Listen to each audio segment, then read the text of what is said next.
It's week 5 in the Blue Collar Football League season, and with rosters now locked, we get a look at two teams that we haven't seen so far, with the Kentuckiana Cavalry hosting the Lexington Bengals.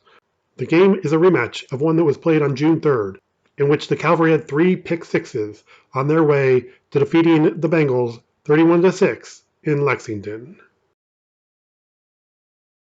The Cavalry wasted little time, as on their first play from scrimmage, Jermaine Quisenberry took a handoff and worked his way along the right side for 13 yards. On the next play, Quisenberry tested the left side, this time picking up 15 yards. And after Darius Dale picked up 10 yards, the Cavalry were already down to the 5-yard line in just 3 plays. But a holding penalty moved them back, and on 4th and goal, Brandon Corker's pass was batted away by DeAndre Mack, and the Bengals had held on downs. On the Bengals' first play from scrimmage, Dominic Newcomb found some room and made his way for 15 yards, but that would end up being the Bengals' longest play from scrimmage. 3 plays later, Nick Warren was able to find Julian Brown, but Lloyd Stone pulled him down for a 4-yard loss, and a short punt allowed Kentuckiana to start inside the red zone. The Bengals again forced a 4th down, but this time Corker found Devon Adams, and he had enough room to pick up 11 yards, setting up a 1st and goal. On the next play, it was Corker to Antonio Edens, who was in the end zone for a 7-yard touchdown that put the Cavalry ahead 6-0. A penalty meant the Bengals would start their next possession deep in their own territory, and when Isaiah Baker's pass went through his receiver's hands, Daz Morris was there instead for the easy pick 6, and in just over a minute of play, the Cavalry had scored 2 touchdowns. Lexington started with much better field position on their next possession, but on the first play, Julian Brown was tracked down by Teron Myers for an 8-yard loss. And on the next play, it ended up being Jansen Fisher who brought down Brown for a 9-yard loss. The Bengals punted, and a holding penalty moved the ball into Cavalry territory for the only time in the game.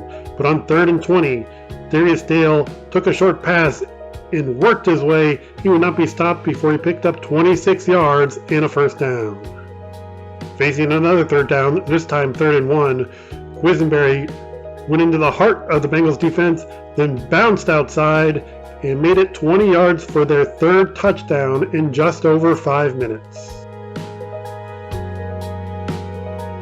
The Bengals looked to get things back on track when Isaiah Baker rolled out and found Jonathan Jenkins for 12 yards and a 1st down.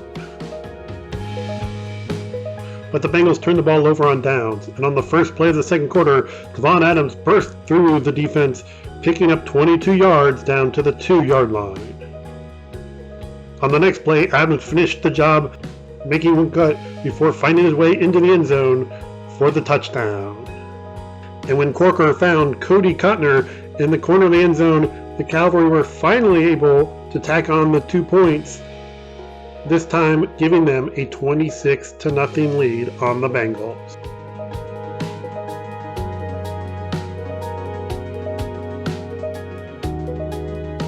The Bengals' next drive got off to a good start when Isaiah Baker worked his way around the left side and picked up 14 yards out to the 40-yard line.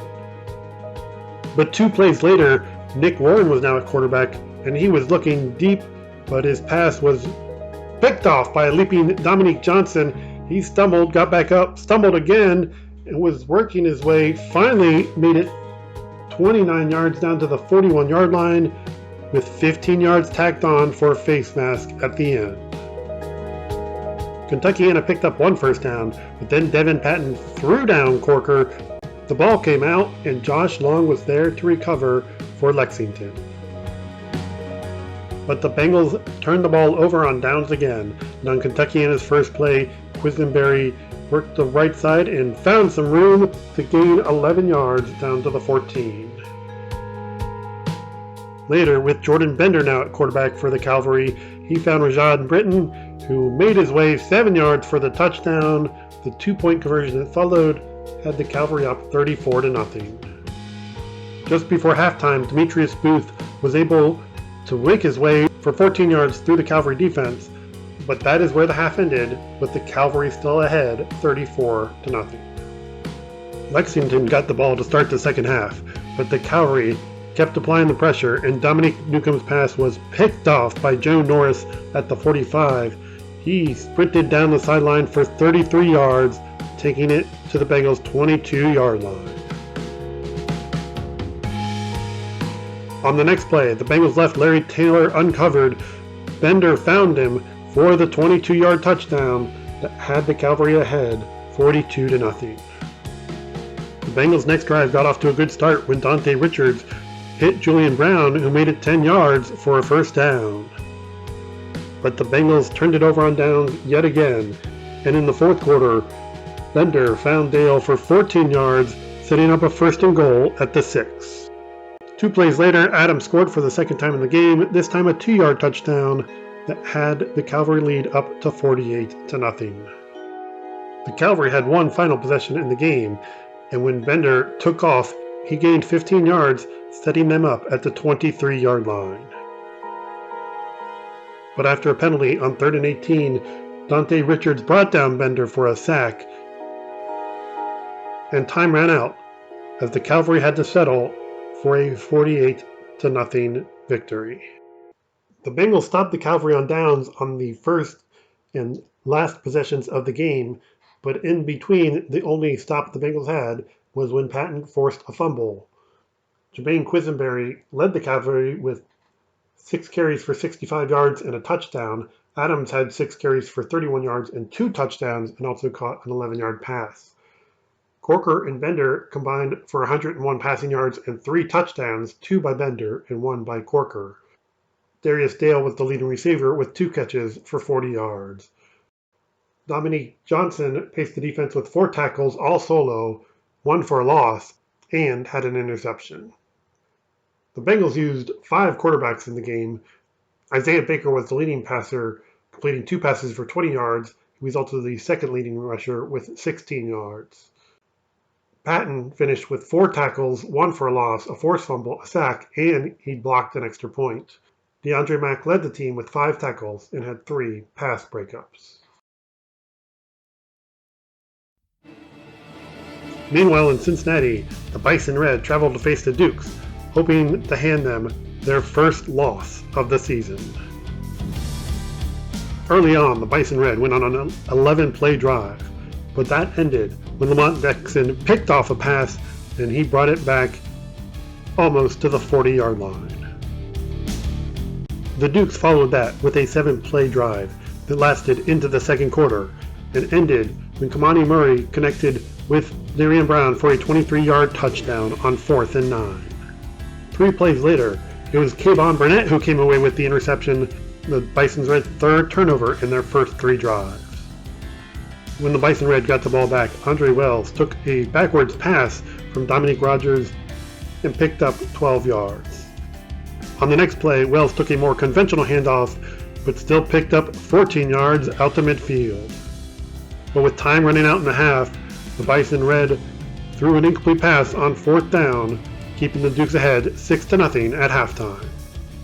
The Dukes got the ball to open the second half, and Murray found Justin Cornwall for 10 yards and a first down. On the next play, Tyler Anderson took a pitch and he found his way for 15 yards inside the 30. And the Dukes followed that. For the second time in the game, Murray and Brown connected for a 23-yard touchdown to put them up 12-0. On the first play of Indy's next drive, Stephen Brown took a pass from Rogers. He bruised his way forward for 26 yards down to the 31. Later in the drive is Rogers and Brown hooking up again, this time for a 15-yard touchdown that cut the Dukes' lead to 12-6. Both teams turned the ball over on downs, and in the fourth quarter, Rogers went deep. He found Will King IV for 32 yards into Dukes territory. On the next play, Rogers couldn't find a receiver, but instead took it himself, picking up 15 yards, setting up a first and goal at the 9. 2 plays later, it was Stephen Brown getting the feet down in the end zone for the 10-yard touchdown, tying the score at 12-12. The Dukes responded. On their first play of the next drive, Anderson took a handoff. He picked up 11 yards. On the next play, Murray found Justin Cornwall. He slipped a tackle, gained 16 yards down to the 38. Then it was Murray finding Cornwall for 10 yards and another first down. Murray again to Cornwall, who makes the leaping catch for 14 yards. And then went to Anderson, who picked up 10 yards down to the 4-yard line. 2 plays later, Murray pushed his way in for the go-ahead touchdown. On the first play for the Bison Red, Rogers is able to find Brown for a 13-yard pickup. Then, facing a 3rd and 10, Tyree Hutchins takes a short pass. He goes ahead 15 yards into Duke's territory. But on 4th and 10, Rogers' pass falls incomplete. And then Tyler Anderson takes a handoff. He bursts ahead for 24 yards. The Bison Red do get it back for one final desperation drive, but the hook and ladder misses the mark. Instead, it results in a big loss for the Bison Red. And a final desperation pass falls incomplete as the Dukes hold on for the 20-12 victory. Looking at all the scores for the week, we saw highlights of the 2 games that were played, the Cavalry and the Dukes both winning. Meanwhile, the Gladiators, Tornadoes, and Wolfpack all picked up forfeit wins. Checking out what that all means for the standings, in the Western Conference, the Tornadoes are still at the top at 4-1, while the Cavalry are 3-1. The Bobcats are 2-2. The Bison Red were assessed a forfeit loss 2 weeks ago, which drops them below the Bobcats at 2-3, while the Bengals have themselves a win at 1-3, and the Spartans are 0-4. In the Eastern Conference, the Dukes and Gladiators are both 5-0 heading into their matchup, while the Wolfpack are 2-2.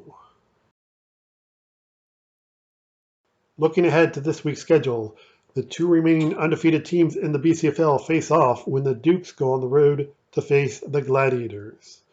The Wolfpack will travel to face the Bengals, while the Spartans are scheduled to host the Cavalry, and the Bison Red play the Bobcats in a rematch of a game the Bison Red won 20-0 earlier this season. Finally, a look at the owners poll, where the top 3 remain the same, but there's some movement down below. The Gladiators and Dukes are still 1-2 ahead of their matchup, while the Tornadoes remain at 3. The Cavalry move up to 4, while the Bison switch spots with them, dropping to 5. Likewise, the Bobcats move up to 6, while the Wolfpack drop down to 7. The Bengals move up to 8. The Spartans do stay at 9, while the Seminoles are 10, and the Brandon Knights stay at 11.